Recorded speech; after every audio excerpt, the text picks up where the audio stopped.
ጥልን አድማጭ ተመልካቾቻችን እንደምን አላችሁ? የሳቱ መረጃዎች ይዘን መጥተናል። አብራችሁን ትቆዩ ዘንድ የአክብሮት ግብዣችን ነው። አድማጭ ተመልካቾቻችን እንደተለመደው እንግዲህ አዲስ የሆናችሁ በላይክ ጀምራችሁ ሰብስክራይብ ማድረግ እንዳትረሱ። ቻናሉ ዳሞት ስታር ነው። እንግዲህ የተለያዩ ፖለቲካ ነክ የሆኑ ነገሮችን ወይም ቪዲዮዎችን እያመጣን ሪያክት እናደርጋለን። ዛሬም አንድ የሆነ አስቂኝ የሆነ የብልጽግና አክቲቪስቶች ስለ አስፋልትና ኮንክሪት ስራ እያወሩ ነውና እሱን እስኪ እናያለን። የት አካባቢ እንደሆነ ምናምን በጣም ያስቃሉ። ማለት ነፃ ወጡ እየሰሩ እንደሆነ እያወሩ ነው። ነፃ አውጥተውት አካባቢውን በቃ የመጨረሻ ልማት በልማት እያደረጉት እንደሆነ እያስረዱ ነው። በጣም በሚያሳዝን ሁኔታ እነዚህ ሰዎች ያው ለሆዳቸው እንደሚሰሩ ይታወቃል። እስኪ ለማንኛውም እኛው ግለሰብ ምንድነው የሚለው የመጨረሻ ገልጃጃ ነው ሲያወራ ምንድነው ይሄ ሀቅና ሳቅ ሚዲያ ላይ ተቀጥሮ የሚሰራ ነው። ቢያንስ እንኳን ለአንዱ አክቲቪስት ተቀጥሮ መስራት እኮ ውርደት እኮ ነው። ወይ ዳይሬክትሊ ለመንግስት ቢቀጥር አሪፍ ነው፣ ከና አብይ አህመድ የሆነ ፓይመንት ቢያገኝ። ግን ሀቅና ሳቅ ሚዲያ ቀጥሮት ይሄ አንበበ ቶላ ሲለፋደድ ተሰምታላችሁ። የመጨረሻ የብልጽግናው ደጋፊ ነው በእርግጠኝነት። አሁን ይሄ ተላላኪ በእርግጠኝነት የአማራ ተወላጅ ነው የሚሆነው። እስኪ ቪዲዮውን እንስማው። በጣም ሲለፋደድ እንዴት እንደሚያስጠላ። አስፋልት እየተገነባ ነው እያለ ነው ጎጃም ውስጥ። እስኪ እንስማውና ማልማል ላይ እናወራለን። ደግሞ በቀጣይነት ወደ መንገድ ስራዎች ነው የምወስዳችሁ። ወደ ምዕራብ ጎጃም ነው። እንግዲህ ምዕራብ ጎጃም እንደሚታወቀው አብዛኛው ፖለቲካ ይሄ በተለይ የጽንፈኛው እንቅስቃሴ ከተጀመረ ጊዜ ጀምሮ ሰሜን ጎጃም፣ ምዕራብ ጎጃም በጣም እየታመሱ ያሉ አካባቢዎች ናቸው።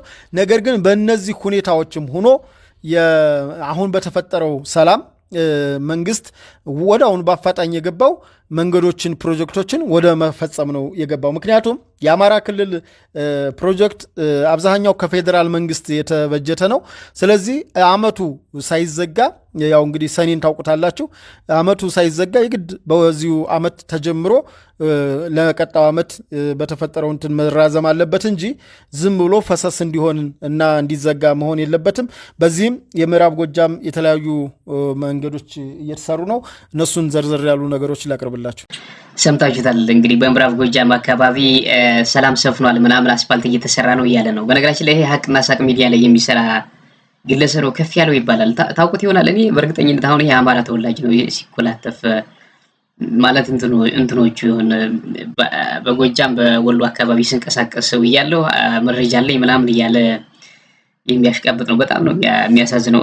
ያው እንግዲህ ምንም ማድረግ አይቻልም። ስራ አጥነት ምናምን ነው አይደል? ይቺ ዳቦ ፍለጋ ፍርፋሪ ፍለጋ ምናምን ስለሆነ በተለይ እንደዚህ ከካድሪ የሆነ ደግሞ እንትን ስትል አሪፍ ብር ምናምን እንዳለው ይታወቃል። በቃ ነፍስን ትሸጥና እንደዚህ ካድሪ መሆን ነው። ቢያንስ እንኳን ዳይሬክት የአብይ አህመድ ተከታይ ቢሆን አሪፍ ነው። ግን ለሀቅና ሳቅ ሚዲያ ትንሽዬ ፍርፋሪ እየሰጠው ፕሮፓጋንዳ ለመስራት እየሞከረ ነው። በነገራችን ላይ እዛው የአማራ ክልል ልጆች ናቸው እንደዚህ የሚያደርጉ። በጣም የሚያሳፍረው የክልል ልጆች ተቀጣሪ ሆነው እየተጫወቱባቸው። አሁን የሀቅና ሳቅ ሚዲያ ከአማራም ከትግራይም እንደዛ አንዳንድ ሰዎችን አለው አመጡ የፋኖን ትግል ወይንም የሌሎችን ትግል የሚያጣጥሉ ሰዎችን ትንሽዬ ምናምን ፖኬት እየሰጡ ሲያሰድቡ የሚውሉ አሉ። እና በምዕራብ ጎጃም ቀውጢ የሆነ አስፋልት እየተሰራ ነው። በቃ ሊያሳየን ነው። በቃ ሊተነትንልን ነው። እስኪ እንየው። በቃ የት እየተሰራ እንደሆነ ኮንክሪት አስፋልት ሊነግረን ነው። እስኪ ፋኖች አልቆላቸዋል፣ ምናምን ተደምስሰዋል፣ ሰላም ሰፍኗል፣ እየተሰራ ነው። አስፋልት ነው። በቃ አስፋልት በደንብ እየተሰራ ነው እያለ ነው። እስኪ እንስማው። እንግዲህ በምዕራብ ጎጃም ዞን እየተገነቡ ያሉ የኮንክሪት ደረጃ አስፋልት ነው እየተገነባ ያለው። ይህንን ለመገናኛ ብዙሃን የገለጹት የምዕራብ ጎጃም ዞን አስተዳዳሪ አቶ ወንድሜነህ አንተነህ ናቸው። የምዕራብ ጎጃም የመንገድ ፕሮጀክት 392.9 ኪሎ ሜትር ርዝመት አለው። ይህ መንገድ የተለያዩ እንትኖች ናቸው መዳረሻ ነው ያለው። ከጅጋ ቋሪት፣ ከአርብ ገበያ፣ በሰከላ ቲሊሊ፣ ከደንበጫ ፈረስ ቤት፣ ከማንኩሳ ብር ሸለቆ፣ ከቡሬ በሸንዲ ጎመር፣ ከቡሬ አጋምሳ፣ ከደብረ ማርቆስ እዚገም ቻግኒ ያለው አስፓልት ኮንክሪት መንገድ በፌዴራል መንግስት ፕሮጀክት የሚሰሩ ናቸው። እንግዲህ በአማራ ክልል መንገድም አልነው ምንም አልነው ባለፈው ስርዓት። አሁን ትልቁ ነገር ከለውጡ በፊት የነበረውን ነገር ብዙ ጊዜ የምናደደው በዛ ስለሆነ ከለውጡ በፊት የነበረው ጥያቄ ምንድነው ነው? ብዙ ጊዜ የምትናደደው እንደዛ ነው። አንተ አሁን የሆነ ገሪቻቻ ነው በእናታችሁ። ከለውጡ በፊት አሁን በወያኔ ጊዜ ምናምን በአማራ ክልል አስፓልት አልተሰራም ምናምን፣ ያው ሪያሊቲ ነው። በአማራ ክልል ኢንፍራስትራክቸር ምናምን አልተዘረጋም፣ አስፓልት የለም። አሁን አንተ የብልጽግናው ደጋፊ ሆነህ ምናምን እያስረዳህን ነው። አስፓልት እየሰራንላችሁ ነው፣ ምዕራብ ጎጃም ምናምን ምስራቅ ጎጃምን የሚያገናኝ በቃ አስፓልት በአስፓልት እየሆነ ነው፣ እያበበች ነው እያለን ነው። ፖለቲካ እንዲሁ በጣም እኮ ማለት ህዝቡን ግን እዚህ ስማጅ ህዝቡን እንዴት ነው የምታስቡት ግን? ምን አይነት ገልጃጃ ነህ በእናትህ? አሁን ይህን ትንታኔ ብለህ ይዘህ ትመጣለህ እና በቃ ይቁም፣ በቃ የፋኖ ኃይሎች ተኩስ እንዳትተኩሱ በእናታችሁ አቁሙ። በቃ አስፓልት እየተሰራ ስለሆነ መቆም አለበት። ንፍጣም በጣም እኮ ነው የሚያስጠላው። እውነቴን ነው። አይ ማለት አንዳንድ ኮሜንታተሮች አትሳደብ ምናምን ይላሉ። መሳደብ ግዴታ ነው አንዳንዴ። ድዳም ማለት ግድ ነው። ድዱን እንደዚህ ሲልብህ ዝም ብለህ ማለፍ የለብህም። በጣም ነው የሚያናድዱት። በወያኔ ጊዜ እንዳልተዘረጋ እናውቃለን፣ ግን በቃ ያችን ክፍተት ተጠቅሞ በቃ እየሰራን እኮ ነው። ወያኔ እኮ አልሰራላችሁም። ተረኞቹ እንደዛ እያሉን ነው። ተረኞቹ ኦሮሞማው አሁን ይሄ ኦሮሞ ፍርፋሪ ለቃሚ በዋት ጊዜ እኮ አስፓልት አልተሰራም አማራ ክልል። ይኸውኛ እኮ እየሰራንላችሁ ነው። አሁን ባለፈው አብይ አህመድ ህወሓት ምናምን ያሰራውን እኮ እየሰራን ነው በአማራ ክልል። ጎርጎራ ፕሮጀክት የአባይ ድልድይ በቃ የትም በአፍሪካ ነው ምናምን የለም ብሎ ደመደመ። በቃ እንዲህ በአፍሪካ የሌለ ድልድይ ነው እንዲህ እየሰራልን ምናምን ሊባል ነው። እንዴት ነው የምትገምቱት ግን የኢትዮጵያን ህዝብ ወይንም አማራው እንዴት ነው የምትገምቱት? እንጂ ስትለፋደዱ እንዴት እንደሚያስጠላባችሁ። አሁን ይሄ ኮልታፋ ምላሱን የተቆረጠ በቃ እንትን ሊለል ፈለገ። መንግስት መከራውን እያየ ነው በቃ በደንብ እንትን እያለ ነው። ከዛ ደግሞ ያለቃቅሳል።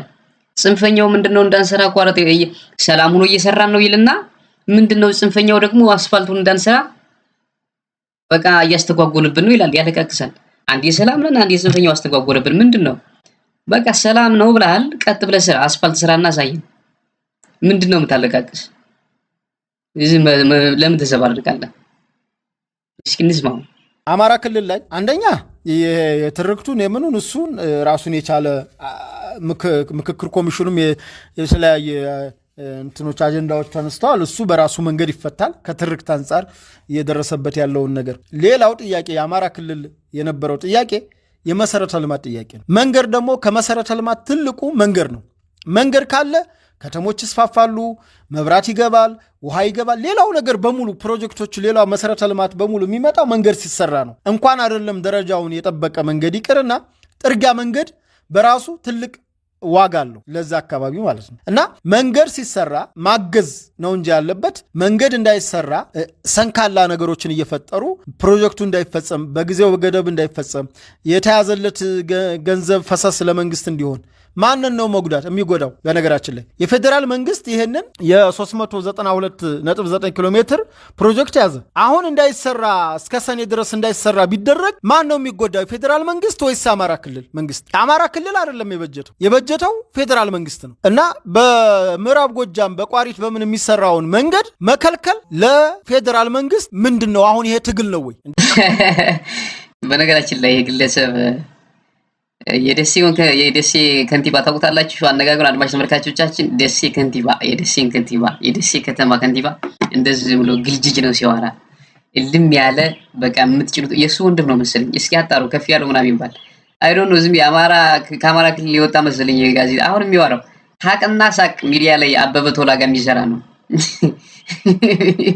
በቃ እንዴት ነው አድማጭ ተመልካቾቻችን ማለት እንዴት ነው የሚያወን ግን ካድሬዎች እኛ ኢትዮጵያውያንን ብዙሃን እንዴት ነው ግን የሚያውን ማለት ላይ ከፍ ብለን እየበረረ እንደሆነ አያውቁም። ሊያፋፍሉን ነው ማለት ነው። እንዴት ነው ልማት በቃ ልንዘርጋ ነው ሌላ ይመጣል።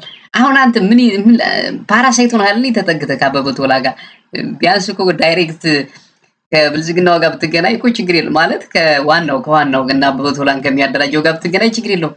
አንተ እኮ ሌላ ሰከንዳሪ እኮ ነው፣ ሰከንዳሪ ፓራሳይት አበበ ቶላ ላይ የተለጠፉ አፈር ብላ ልታስረዳን ነው ለአማራ ምናምን። ማን ነው የሚሰማ ማን ነው? እንደዚህ አይነት ደም የሚያፈሉ አሉ። በቃ የመጨረሻ ፓራሳይቶች አሉ እንዳል በቃ ስምሪ ተሰጥቷቸዋል ነው አክቲቪስቶች፣ የብልጽግና አክቲቪስቶች እንደነዚህ አይነት ወዳሞችን ሰብስበው የሆነ ኢንፎርሜሽን ምናምን አለ አይደል? ከአማራ ክልልም ከኦሮሚያ ክልልም ከተለያዩ ትግራዮችም አሉ፣ በነገራችን ትግራዋይም አሉ፣ እንደዚህ ሆዳሞች አሉ። እዚህ ሀቅና ሳቅ ሚዲያ ላይ አናላይዝ እንሰጣለን ብለው ባለፈው ሪያክት አድርገናል። ምንድነው አሁን ይሄ ምን እያወራ ነው?